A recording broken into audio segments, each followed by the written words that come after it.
this isn't the kind of guy that I respect or want to do business with.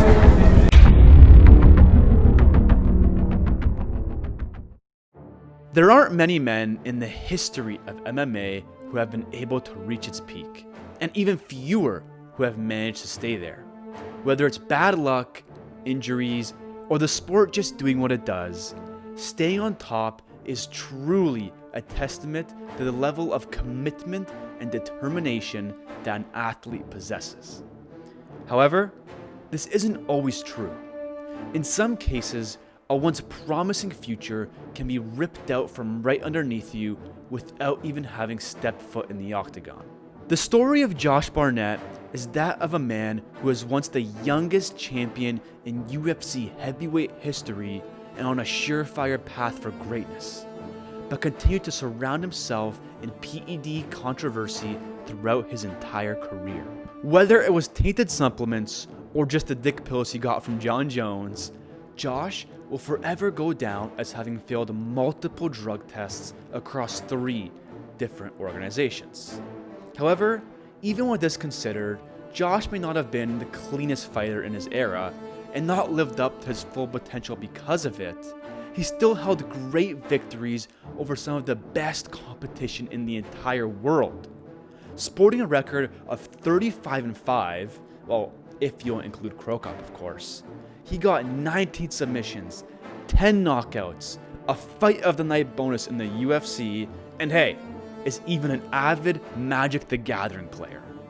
Today, we're going to take a deep dive into the career and life of Josh, the baby-faced assassin / the war machine Barnett, and see how he became one of the most polarizing figures in MMA.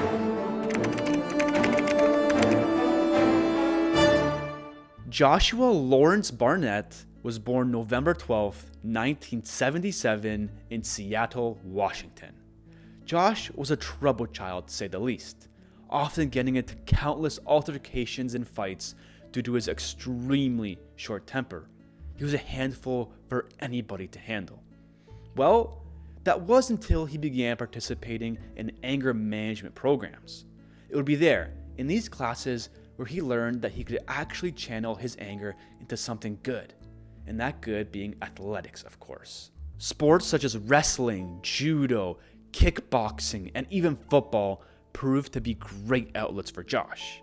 Although, I would be lying to you if I tried to sell you some fairy tale of Josh going to some classes and getting rid of the beast within. Oh no. Instead, Josh learned how to put that beast on a leash, and would even go on to say things like this. Bloodthirsty maniac. So I'm a person that has no problem being as absolutely bloodthirsty and cold-hearted as possible. It's easy. I don't have any trouble with it. Josh continued down this path throughout his entire high school years, training where he could, despite not being able to find good competition and people to match his level of enthusiasm and eagerness about fighting. Soon enough, though, he would graduate and head to the University of Montana. There, he hoped to deepen his passion for football and potentially find a career in the sport. Instead, though, the complete opposite happened, and he never played a single game of football for the school in his entire career. He recalls being extremely lost during this period of time. He didn't want to play football, he didn't want to go to school, but the only thing he did want to do was fight. However, similar to his hometown, the martial arts program at his school was soft, to say the least. It was filled with kids looking to exercise, lose a few pounds, and create the illusion inside their head that they were becoming heroic warriors who could stop any attacker at their given will. Definitely not a place for a 6'3", 220-pound man looking to rearrange some faces without a scalpel. Anyways, it didn't take a genius, to realize that Josh just didn't belong there, which is when the instructor would recommend Josh to go and see the local barbarian Jim Harrison. Josh listened, and after coming home from winter break, he would see himself walking into the Japanese-inspired dojo for the very first time. He just sat down and watched as these fighters trained and sparred. It was a level of competition and passion he had never seen anybody else share in his entire life. He was sold. After training concluded, he walked up to Harrison and graciously explained to him how he had no money, but would do anything, including mow the lawns, scrub the toilets, mop the floors, in exchange for a membership and opportunity to train with the team. And Harrison accepted. And so began the journey of a future MMA champion in the dojo. Josh would soon enter his first MMA fight, and would pick up a really nice victory at that. Although it was pretty back and forth. It wasn't like you just took Francis Ngannou and put him in the octagon with Keith Peterson and said, go. No, instead it was really competitive, and Josh was just able to edge out the win and pick up a really nice submission victory. Needless to say, Josh definitely loved that sweet, sweet taste of victory and couldn't wait to get it once again. However, winter break quickly came to an end, and Josh was forced to return to his home school in Montana. His lack of interest in academics and football definitely continued, but his fighting spirit was at an all-time high. He remembers taking advantage of the judo mats that were laid out on the indoor basketball court and having full-fledged fights with other students. Double legs, suplexes, 12-6 elbows, no referees, oh, and of course, bare knuckle. Things that Mario Yamasaki would have absolute wet dreams about. Oh man. Needless to say, this definitely drew a small crowd, with people sitting on the basketball hoop rims, sitting on the mats, and even peeking through the windows. The inner showman of Josh Barnett was definitely being born without him even knowing. This trend continued for quite some time. Josh would go home, fight and train, go back to school, mostly fight, go back home, and so forth and so forth. It wouldn't be until a couple fights into his professional career when the fights really started to roll in and he would see himself at quite the crossroads. It was either continue to pursue academics mindlessly, just going through the motions even though he didn't really care, or take the leap of faith into the world of fighting. And of course, we all know what Josh chose: academics.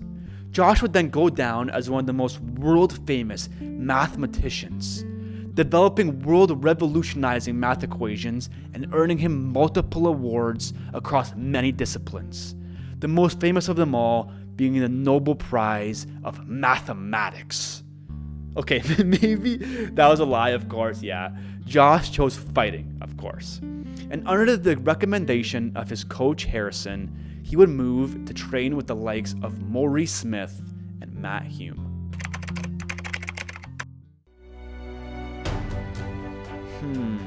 In hindsight, perhaps I could have named this chapter something a little bit more accurate. Something like Committed to MMA. Because like I mentioned, Josh already made his debut in MMA during his winter break. Regardless, it would be around this time when he would go on a very nice streak in the UCFC, picking up 5 nice wins within the span of a year, using arm bars, rear naked chokes, and even some really weird DQ finish. I mean, please, can you guys just take a look for yourself? I've watched this a couple times and still can't really see the illegal strikes. I mean, maybe it's just me and I'm blind as a bat, but I don't know, let me know. Either way, I guess a win's a win, and I wouldn't be complaining if I was Josh. After his armbar win against Trevor Howard, Josh would be sporting a nice 5-0 record and would then participate in the biggest BJJ tournament in the entire world. But don't get it twisted. Despite having a black belt in the martial art, Josh would completely disown it, instead attributing all his skills and submissions to catch wrestling, saying that he's never trained BJJ a single day in his life. I mean, he says this because he's never worn a gi, but come on, if you're throwing up kimuras, triangles, and arm bars, what is that other than BJJ? Not to even mention the fact that I caught you, Josh. I caught you training at 10th Planet Jiu-Jitsu in a video right here with Eddie Bravo. That's right, 10th Planet Jiu-Jitsu. Either way, back to ADCC. Josh would compete in the competition in back-to-back years in 1999 and 2000, putting up mediocre performances in both years, to be quite frank. Unfortunately, I wasn't able to find any footage of his wins, but one of them was over somebody not exactly known for their ground game. My boy, Travis Fulton, who, by the way, if you don't know, is the man with the most pro MMA fights in history at 320. And it may just so happen to be that your boy right here has a Grammy-nominated video about the man himself. So maybe go check it out and do me a favor. Sorry. So Josh picked up wins over Travis and Pedro Durate. Josh's losses, though, seem to be not only to better competition, but also as a result of a poor gas tank. You see, for example, in his match against NCAA champion Mark Kerr, he pretty much stayed on his back for the entire 10 minutes before getting submitted. Not only did he not stay on a hip, try to shrimp, or fight for underhooks, he just kind of conceded the position. And look, I get it. Mark Kerr is a wrestling champion, and fighting for top position or getting out of his grip is hard enough as is. But if his win over Travis looked anything like this, then maybe it's a good thing it's not on the internet. His second loss came from a 4th degree black belt and perennial medalist in ADCC, Ricardo Almeida. In this match, Josh definitely was more active, but the skill differential was super apparent. Josh was never able to pass Ricardo's guard for the entire fight and eventually got submitted via guillotine. Although, hold on a second. Before we go any further, I want to point out this hilarious moment that happened during the fight. You see, the two fighters at one point got to the edge of the mats and needed to be relocated back to the center. So some pit crew of people came out and dragged the boys back to the center instead of just staying them back up. I mean, they were in quite the entanglement, so I get it, but I still got quite the good laugh out of it. Okay, great. Wow, I just felt like Chael for a second there. Shout out Uncle Chael, the bad guy. Anyways, let's get back to MMA. On September 7th, 1999, Josh would participate in an 8-man tournament at Super Brawl 13 in Honolulu, Hawaii. Keep in mind, though, that these aren't just bums off the street. Instead, fighters like Rico Rodriguez, Travis Fulton, Heath Herring, and many others were all fighting within the span of a single night. In the first round of the tournament, Josh went up against Juha Tukasari. You've likely never heard of him, and neither did I, to be honest. And for good reason. He's a fighter who went 1-1 in his entire career before retiring. But don't let that fool you. In the fight with Barnett, he was winning, and quite convincingly at that. He stung Josh really early on, and even buckled his knees a little bit, to be honest. Kept Josh at the end of his jab, and landed some really nice ground and pound after he landed a nice trip and takedown. Unfortunately, though, he got caught. Up against the ropes while defending some ground and pound, Josh was able to sink in a super clean belly down armbar to finish the fight. Definitely not the type of performance you'd expect from a future champion, but a win nonetheless. In the second round of Super Brawl 13, Josh was faced up against John Marsh. And this time, his performance was not lacking. Josh looked great, both on the feet and on the mat. He was able to threaten many submissions, land big punches, and eventually sunk in a reverse triangle and hit a Kimura based off of that. This advanced Josh to the finals of the tournament, where he was able to secure a decisive decision victory over Bobby Hoffman and made him the winner of the Super Brawl 13 heavyweight tournament. However, his days in Super Brawl were not over. In the organization's 16th event on February 8th, 2000, Josh would see himself going up against his longtime idol, Dan Severn. And unlike many other fighters who have gone up against their idols, cough, cough, Henry Cejudo, Josh was not starstruck at all once the bell rang and was able to sink in a sweet armbar to finish the fight. improving his record to 9-0 and stamping his ticket into the UFC. Upon his arrival in the UFC, Josh's momentum was not stopping. The Barnett hype train was leaving the station and picking up everybody along the way. Or was it? With a nice TKO victory over Jean McGee, it seemed like all was well. That was, of course, until perennial title contender Pedro Hizzo had something to say about it. In his second fight in the UFC, Josh would get put out cold. And I mean David Blaine stuck in ice type out cold. He would suffer his first loss, but was not showing any signs of slowing down. In fact, he was taking fights and winning them at a rate like never before. Within just a single calendar year since his KO loss to Pedro, Josh would see himself picking up 3 wins, 2 TKOs, 1 submission, a UFC heavyweight belt along the way, and 2 failed drug tests. Yup, that's right. After his loss, Josh would go up against 7-foot-tall kickboxing veteran Shamil Semshalit and finish him via armbar in the very first round. Quickly, he would turn around and also rematch Bobby Hoffman and also finish that fight via submission due to strikes. I mean, let's face it, Josh looked great. He was 12-1 and had finished every single fight in his career. However, this is exactly when the controversy would begin. You see, the young prospect would actually fail a drug test after his fight against Bobby Hoffman and was only issued a warning by the Nevada State Athletic Commission. This definitely rubbed a lot of fighters probably too, and fans the wrong way, but hey, many thought it could have just been a mistake and that Josh learned his lesson. This would then prompt the UFC to then book Randy Couture versus Josh Barnett for the UFC heavyweight strap. Randy was looking to make his 3rd title defense and was looking great for the first round and a half while trying to do so. Unfortunately though, that means absolutely nothing when you don't make it to the final bell, and that's exactly what happened. Josh was able to sweep Randy and begin raining elbows and hammer fists and ultimately end the fight to become the youngest youngest heavyweight champion in UFC history. All seemed well, but of course another failed drug test was soon looming over the horizons. Josh would go on to fail for banned substances once again, and this time was stripped of his heavyweight belt for doing so. Needless to say, Dana White does not like cheaters, like we all know, and the Tomato Man had enough.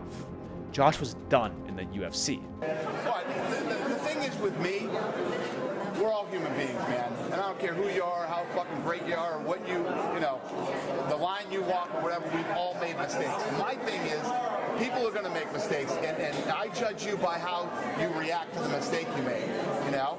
I mean, there's guys out there, and I'll say it, Josh Barnett. Josh Barnett tested positive for 3 times, and this guy denies it every time. You know, everybody's a liar but him. I just saw an interview that he did the other day where he said he could really give a shit about anybody else but himself. I could care less about anybody but me, you know, and that's why Josh Barnett isn't and never will be in the UFC. You know, this isn't the kind of guy that I respect or want to do business with. Instead, Josh would make his move to Pancrase. Now hold on just a second here. Before we go any further, I really wanted to give Josh some credit. Like, I don't know how he does it, and I'm not even kidding. But somehow while fighting, Josh was able to develop unrivaled comedic skills. Dave Chappelle, if you're listening, take some notes, buddy. Well, I find ways to occupy my time. You know what they say about idle hands. Something, I don't know. If you do, tweet me or something. Josh L. Barnett. I don't think I'm the biggest. Good one, Josh.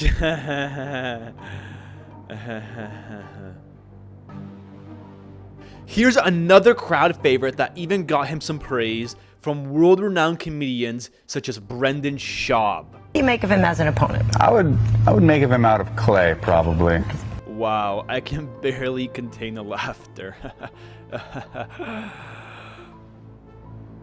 Such a multi-talented individual. Okay, back to fighting. After Dana closed the gates on Josh, he had no other option but to ship himself off to Japan. There he fought in a couple different organizations, such as NJPW, Inaki Bombiya 2003, K1, and most notably, of course, Pancrase and Pride. Only one fight after leaving the UFC, Josh would already become the king of Pancrase. He wasn't messing around.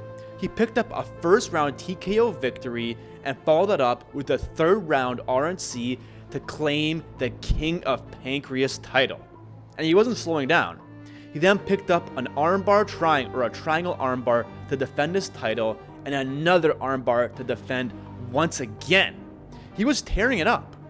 Well, that wasn't until a 6'2", 230-pound Croatian Special Forces member with a right leg that'll put you in the hospital and a left leg that'll put you in a cemetery showed up. Well, to be fair to Josh, Cro Cop wasn't exactly the one to put him in the hospital, in their first fight at least. Instead, at Pride 28, Josh was able to actually score a really nice takedown early in the first round, and was able to finish himself off of that takedown via some weird shoulder injury. Yeah, I'm not kidding. While he was in Cro Cop's guard, and maybe it was the overhook that Cro Cop had that played a little bit into it, but something happened there and Josh's shoulder popped and he was forced to tap. It was one of those panic taps. We've all done them and we've all seen them. One of those where the lights are about to shut out and you tapping for the dear life of you that someone lets go and, hey, the lights don't go out. And hey, that was Josh that night. But hey, he'd be back, right? He'll get a couple tune-up fights in him and be ready to swing and bang once again, right? Wrong. He got thrown right back in there with Cro Cop, and it didn't exactly go as planned. He lost a clear-cut decision and was now on a 2-fight losing streak. Luckily for Josh though, his days at Pride were not nearly as short-lived as the ones in the UFC. He was able to keep fighting. In his first fight back, he was up against Kazuro Nakamura at Pride 31. He threatened multiple submissions throughout the fight, but looked pretty sloppy on the feet, to be honest. He claims that he had done so because the opponent was doing the same, which is a fair answer, to be honest. It just became one of those typical classic slug matches. Happens to them all, to be honest. Ultimately though, one thing led to another, and Josh got a hold of Nakamura's neck and shut the lights out, putting him back in the win column exactly where he needed to be. After this win, Josh would be included in the 2006 Heavyweight Grand Prix. And yes, it deserves that little hand emphasis there. It was that crazy. It included the absolute who's who of MMA at the time. Boys like Fedor Emelianenko, Alexander Emelianenko, Mark Hunt, Fabricio Verdum, Alistair Overeem, and many, many more. Easily one of the biggest fighting events of 2006. In the very first round of the tournament, Josh would see himself faced up against 8-1 Alexander Emelianenko. It was pretty even on the feet. Both landed some huge bombs and both stayed standing somehow. However, like many other of the Barnett fights, he was able to secure a takedown and submit Alex via Americana. Next up was Mark Hunt. And let me tell you, these boys were about to bang. They were going to swing bombs, stand in the pocket, and just wait till one of their chins gave out. A la Francis Ngannou and Derek Lewis. In the very first round of the fight, Josh came out and just shot for a takedown. He shot for a takedown and then submitted Mark Hunt. Yeah, I lied. There was absolutely no swinging and banging that happened in that fight. But a pretty awesome post-fight, well, I don't know if I would say awesome, but an interesting post-fight speech happened instead. That was a lot of fun, and I didn't get my brain cracked open and spilled all over this mat, so I'm pretty happy right now. Of course, you know, I like Mark, so it would have been okay if he'd have put my brain pen on the floor. I could live with that. Not allowed up there at this point anyways. However, Rest of these guys, I'm glad you killed each other tonight. Heal up those wounds. I hope those stitches going well, because I'm coming for you. I'm gonna open every stitch up you got. I'm gonna crank every injury you got. I'm gonna be in your face every single minute of every second of every fight. That belt is mine!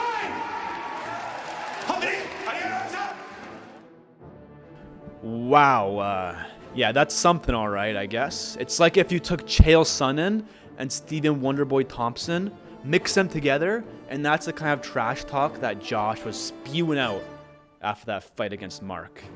Either way, he moved on to semifinals, where he was able to edge a split decision victory over Big Nog. Then came the finals of the 2006 Heavyweight Pride Grand Prix. The stage was set. He faced up against a man who had handed him 2/3 of his career losses. The man standing in his way to Josh's path to greatness. A true Rocky story of Josh losing, getting back up to fight once again. It was Mirko Cro Cop standing in his way. And this time, Josh lost once again.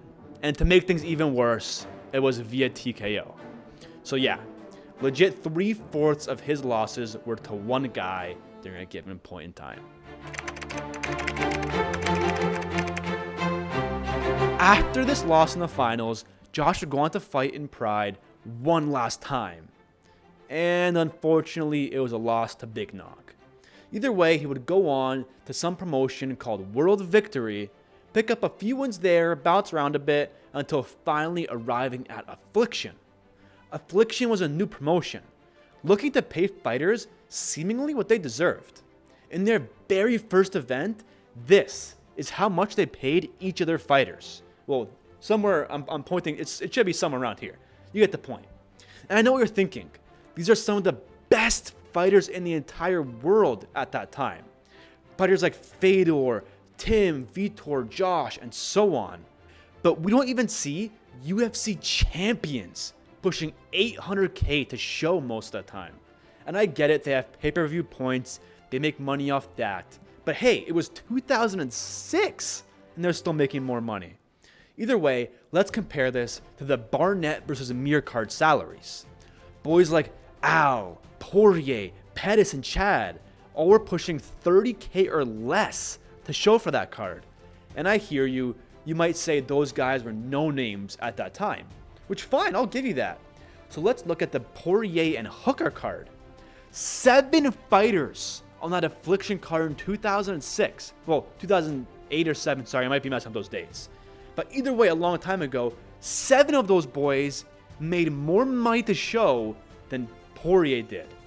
Either way, we all get the point. The UFC underpays every single fighter and then complains when they don't want to take fights. Same old, Dana White's a broken record. So this high pay though for fighters in Affliction would soon come to bite them in the ass. You see, in the first fight in the organization, Josh would actually redeem himself and go out and sleep the only man to have ever beaten him, not named Mirko Cro Cop, aka Pedro Hizzo. And when I mean he slept him, he put him out cold, like goodnight Jim Kite type out cold. Josh would then go on to pick up one more win.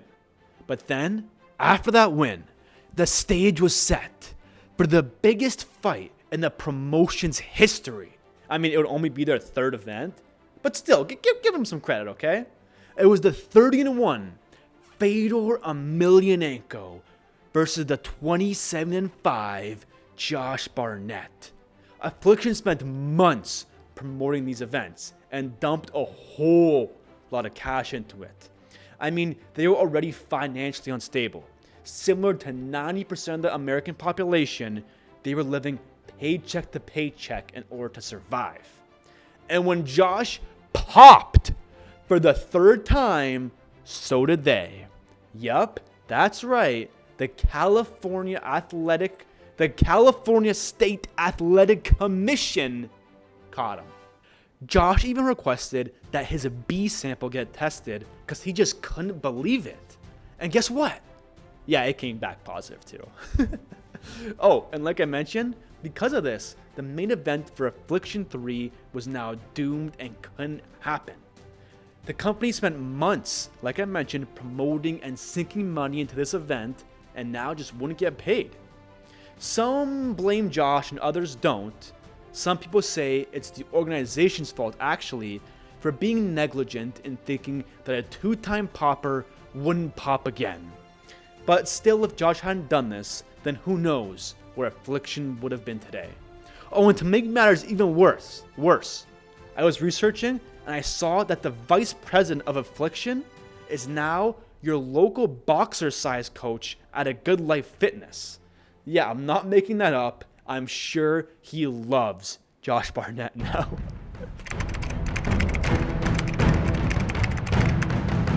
Okay, now time for a little story, if you don't mind. A detour, if you will, in the path that we're going. And I'll try and be as unbiased as possible while telling the story, because like we all know, there's 2 sides to all of them, and who knows what actually happened. But the story's set in CSW Gym, a gym that Josh regularly trained at. He was there one day and in came Hector Lombard, of all people. But all seemed good. He was a nice guy apparently, they sparred a little bit, all was friendly, he was getting along with everybody in the gym. Seemed pretty alright to Josh. But in came Josh late one day. He wanted to warm up, do a little bit of touch sparring with Hector inside the octagon, get the blood flowing through his veins. But in came, allegedly, a massive overhand right from Hector while he was trying to touch spar. He definitely got his knees bucked a little bit, but this prompted a massive fight between the two that lasted over an hour. Blood was spewing everywhere, pools all over the octagon in the gym, and the coach was forced to follow behind them and mop it all up. I mean, listen to him say for himself. Hector and Josh sparred really hard since day one here. Hector likes to throw hard, everyone knows that. He likes to spar hard, likes to throw hard. So one day him and Josh, in a 5-minute round, turned a 5-minute round of boxing into a 32-minute round of boxing, and they just kept hitting each other harder and harder. And basically what I did is I just sat and followed them with a mop and mopped up all the blood because they were both bleeding. That was them full of piss and vinegar and whatever, and they want to do that. It's fight practice, so they're both adults, they could do that. However, from Hector's point of view, he claims on this day he just had enough. Josh wanted him to suck up to him, praise him for all of his achievements on a daily basis, and Hector just wasn't having it. Instead of swinging a massive overhand right, he claims that things just slowly escalated and he was pissed off and had enough. I mean, either way of whose side you believe, the end result was still the same. Blood was spewed, it was mopped up, and they went home that day, and things were seemingly okay. A couple of weeks had passed, and Josh just wasn't happy. Apparently Hector was aggressively beating up not only amateur fighters, but also people off the streets. Like your local accountant or teacher who was just trying to get some exercise is now getting manhandled, 12 to 6 elbowed by Hector Lombard, for God's sakes. Either way, this ended up leading to another heated sparring session, fighting session, which was even worse than the first. Well, according to Hector, to be honest. Hector says that the second time they fought, he felt that he was legitimately going to die, saying he only escaped through the good graces of God. I mean, Josh says it wasn't that bad, and he just beat him up a little bit. Either way, he never came back. And honestly, in this story, I kind of lean towards Josh. I mean, who would just make up some local gym buddy beating up accountants and random people off the street? Like, that just seems kind of crazy to me. So, yeah, I'm with Josh. Soon after, Josh would go on to finish 2 more fights and then sign with Strikeforce. In his first fight with the organization, he was already diving in headfirst into another heavyweight Grand Prix. And similar to the last one, he did great. He actually finished both of his first 2 fights in the tournament via arm triangle. Sergey Kratakhanov and Brett Rogers. However, in the finals, he would meet the co-host of Ariel Helwani's MMA show, Daniel D.C. Cormier. And the fight went, well, not amazing for Josh. Let's just say he got a first-class ticket on DC Airlines and was being sent across the octagon, ultimately leading to a decision victory for the then 9-0 DC. Josh would have one more fight in Strikeforce before making his long-awaited return to the UFC. In which, before we go any further, can we give Josh some credit? He didn't pop once for steroids while in Strikeforce, the only major fighting organization that he didn't get in trouble with in his career. I mean, I'm not sure if that's a testament to the testing system that Strikeforce had in place, or just Josh doing a good job. But either way, I'm proud of you, buddy.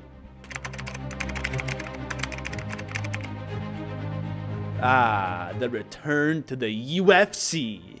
Him and Dana were able to put their differences behind them, and he was able to give Josh a fight versus Frank Mir. Frank was on a bit of a losing streak at the time, losing back-to-back fights versus JDS and DC. But hey, only the present matters, right? Well, Josh would come out and TKO Frank bad. And I mean bad. Like several, well, not too bad actually. I don't know why I was saying that. Several knees and down he went. Some argue that it was definitely premature, well, mostly Frank, but a win's a win nonetheless. Josh would then go on to win 2 of his next 4 fights before getting into some more trouble, but this time with John Jones' best friend, USADA. He tested positive for the 4th time in his career. However, this time, after 14 months of several hearings and back and forth, the organization stood corrected. They found banned substances in the supplements that Josh was taking, leaving another blip on Josh's PED record, but was cleared to fight in 2018 nonetheless. But Josh wasn't interested.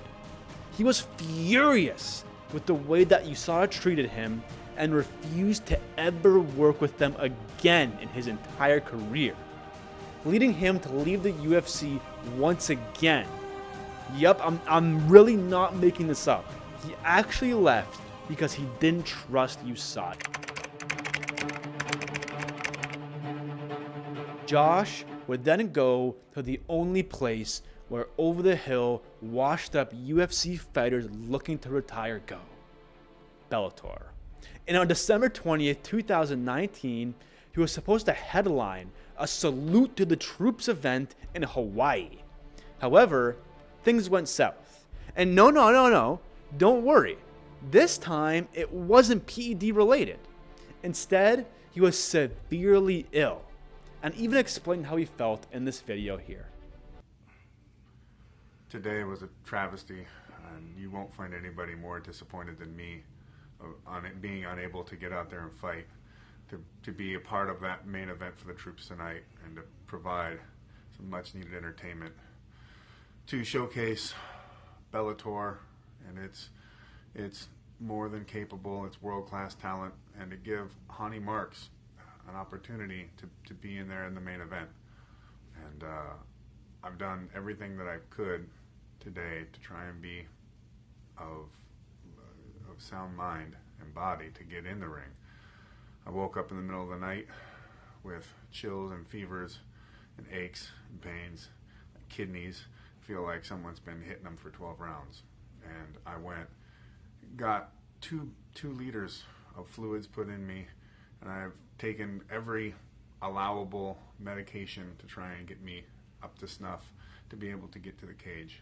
And I've never been known for one to back out of fights or to not show up. So not only is this embarrassing for me, but it's like some sort of a weird nightmare, and I really regret being unable to be in the cage tonight. Not a huge deal though. I mean, I get it. Everybody gets sick and sometimes you have to call in for a sick day. Just reschedule the fight and we'll be good to go, right? Wrong once again. Let's just say Josh lost a unanimous 50-45 decision to the Mahogany Sun Athletic Commission and got caught for banned substances once again and getting replaced in the main event by Matt Mitrione.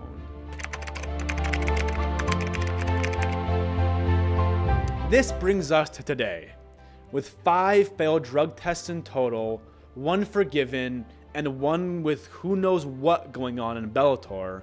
But we do know what's going on with Josh in sumo wrestling. I mean, hey, he does look pretty good here doing it, and let's be honest, they probably couldn't care less how much rocket fuel is going through his veins at any given moment. Oh, and he also does a lot of pro wrestling. I think he has like 50 plus fights in the sport and also does commentary there too. I mean, I didn't go too much into this because I'm gonna be honest, who really cares? But I did see he got in a lot of beef with some people online about his commentary. I mean, I'll probably leave the thread up here, but listen, I don't know why he's getting into it with these randos online, but hey, power to you, Barnett. So yeah, you can catch him at a WrestleMania by day, a Magic the Gathering tournament in the evening, and a back alley at night. So yeah, that pretty much wraps up the video. I really hope you enjoyed. I put a ton of effort into these things. I'm gonna do 1 a week now. I used to do 2, but I've gone way more in detail. I'm trying to go with like I'm calling it like a fun-umentary, like a fun documentary type thing. Listen, I don't know. Either way, if you liked it, I'd really appreciate it if you press the like button. I'm not too sure what it does, but it makes me feel pretty good about myself, to be honest. Knowing that people liked your video, it kind of encourages me to keep doing it. So yeah, that's Josh Barnett, ladies and gentlemen. I hope you enjoyed.